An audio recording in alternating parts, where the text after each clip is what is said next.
Hi friends, welcome back to my channel Kittu edits. ఇక్కడ కనిపిస్తున్న beautiful ఫోటోని ఎలా ఎడిట్ చేసుకోవాలో చెప్తాను, వచ్చేసండి.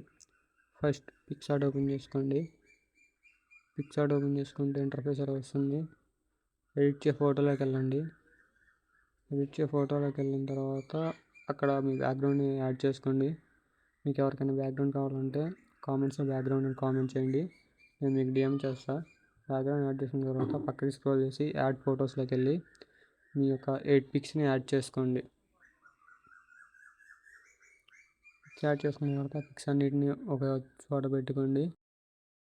ఇప్పుడు ఒక పిక్ని సెలెక్ట్ చేసుకోండి. సెలెక్ట్ చేసిన తర్వాత ఒక బాక్స్లో పెట్టుకొని పక్క స్క్రోల్ చేసి బ్లెండ్ ఆప్షన్ ఓపెన్ చేసి బ్లెండ్ ఆప్షన్లో స్క్రీన్ ఎనేబుల్ చేసుకోండి. ఎనేబుల్ చేసుకున్న తర్వాత ఆ ఫోటోని అడ్జస్ట్ చేసుకోండి. అడ్జస్ట్ చేసుకున్న తర్వాత బాక్స్ బయటికి పిక్ ఎక్స్ట్రా వచ్చింది కదా, దాన్ని ఎరేజర్తో ఎరేజ్ చేసేసుకోండి. ఎరేజ్ చేసేసుకున్న తర్వాత టిక్ మార్క్ చేసేయండి.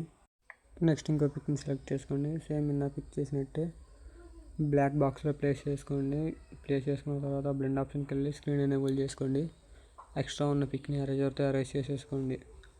సేమ్ అన్ని పిక్స్ని కూడా అలానే చేసుకోండి. ఇఫ్ ఇన్ కేస్ మీరు ఎరేజ్ చేసేటప్పుడు బాక్స్ లోపల కూడా ఎరేజ్ అయిపోతే రీస్టోర్ అనే ఆప్షన్ ఉంటుంది. రీస్టోర్లోకి వెళ్ళి ఎక్కడైతే ఎరేజ్ అయిందో అక్కడ రీస్టోర్ చేసుకోండి.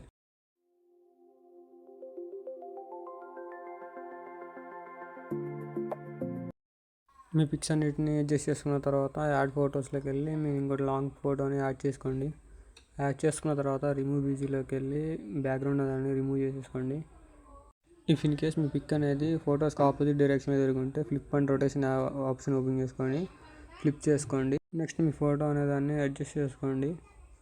అడ్జస్ట్ చేసుకున్న తర్వాత టెక్స్ట్లోకి వెళ్ళి మీ నేమ్ని టైప్ చేసుకోండి. మీ నేమ్ని టైప్ చేసుకున్న తర్వాత టిక్ మార్క్ ఇచ్చేసి కింద అడ్జస్ట్ చేసుకొని నెక్స్ట్ యాడ్ ఫాంట్స్లోకి వెళ్ళి సిఆల్ ఫాంట్స్ ఓపెన్ చేసి మీకు నచ్చిన ఫాంట్ని యాడ్ చేసుకోండి. ఫాంట్ యాడ్ చేసుకున్న తర్వాత పక్క స్క్రోల్ చేస్తే షాడోస్ ఉంటుంది. షాడోస్ ఓపెన్ చేసుకొని పొజిషన్లోకి వెళ్ళి షాడో యొక్క పొజిషన్ని అడ్జస్ట్ చేసుకోండి. పొజిషన్ అడ్జస్ట్ చేసిన తర్వాత షాడో కలర్స్లోకి వెళ్ళి పెన్సిల్ మీద ట్యాప్ చేసి సర్కిల్ వస్తుంది. ఆ సర్కిల్ని తీసుకెళ్ళి మీ డ్రెస్ యొక్క కలర్ మీద ప్లేస్ చేస్తే మీ డ్రెస్ కలర్ అనేది షాడో కలర్కి వచ్చేస్తుంది. ఈ ఫోటో అనేది ఎడిట్ చేయడం కంప్లీట్ అయిపోయింది. నెక్స్ట్ టిక్ మార్క్ ఇచ్చేసి అక్కడ కనిపిస్తున్న యారో మార్క్ మీద క్లిక్ చేస్తే మీ ఫోటో అనేది డౌన్లోడ్ అయిపోతుంది. Thank you for watching. ఇలాంటి వీడియోస్ మీకు ఇంకా కావాలంటే ఇన్స్టాగ్రామ్లో ఫాలో అయ్యి యూట్యూబ్లో సబ్స్క్రైబ్ చేసుకోండి. Thank you.